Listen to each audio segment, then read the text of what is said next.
த ஹிந்து ஆங்கில நாளேடு வெளியிட்டுள்ள தலையங்கத்தில் தமிழ்நாடு, கேரளா, பீகார், உத்தரப்பிரதேசம் உள்ளிட்ட 12 மாநிலங்கள் மற்றும் யூனியன் பிரதேசங்களில் தேர்தல் ஆணையத்தால் மேற்கொள்ளப்பட்டு வரும் எஸ்ஐஆர் பணிகளுக்கு எதிராக உச்சநீதிமன்றத்தில் வழக்கு தொடரப்பட்டுள்ளதை சுட்டிக்காட்டப்பட்டுள்ளது. பீகாரில் செயல்படுத்தப்பட்ட வாக்காளர் சிறப்பு தீவிர திருத்தத்துக்கு எதிரான வழக்கு உச்சநீதிமன்றத்தில் நிலுவையில் உள்ள நிலையில், மற்ற மாநிலங்களிலும் அதே குறைபாடுகளுடனே எஸ்ஐஆர் பணிகளை தேர்தல் ஆணையம் மேற்கொண்டு வருவதால் தேர்தல் பணியில் ஈடுபட்டுள்ள அரசு அலுவலர்கள் மன உளைச்சலில் உள்ளதாக த ஹிந்து ஆங்கில நாளேடு தனது தலையங்கத்தில் குறிப்பிட்டுள்ளது.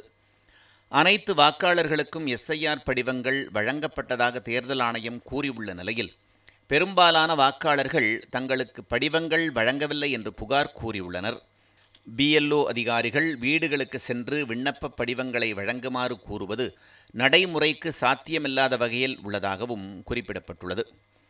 ஏற்கனவே வாக்களித்திருந்தாலும் ஒவ்வொரு வாக்காளரும் தங்களது பழைய வாக்குப்பதிவு ஆவணங்கள், குடியிருப்புச் சான்றிதழ் உள்ளிட்டவைகளை வைத்திருக்க வேண்டும் என்பது புலம்பெயர்ந்த வாக்காளர்களின் வாக்குரிமையை பறிப்பது போன்று உள்ளதாகவும் த ஹிந்து ஆங்கில நாளேடு தெரிவித்துள்ளது.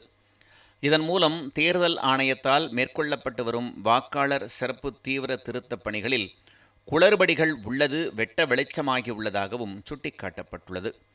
எனவே பீகாரில் புலம்பெயர்ந்த வாக்காளர்களின் பெயர்கள் வாக்காளர் பட்டியலிலிருந்து நீக்கப்பட்டதைப் போன்று தற்போது 12 மாநிலங்களில் மேற்கொள்ளப்பட்டு வரும் எஸ்ஐஆர் பணிகளில் வராமல் தேர்தல் ஆணையம் பார்த்து கொள்ள வேண்டும் என்றும், இதன் மூலம் உண்மையான வாக்காளர்களின் பெயர்கள் நீக்கப்படாமல் இருக்கும் என்றும் கூறப்பட்டுள்ளது. தேர்தல் ஆணையத்தின் எஸ்ஐஆர் பணிகளை நீதிமன்றம் ஆராய்ந்து உரிய வழிமுறைகளை வழங்க வேண்டும் என்றும் த ஹிந்து ஆங்கில நாளேடு வெளியிட்டுள்ள தலையங்கத்தில் தெளிவாக விளக்கப்பட்டுள்ளது.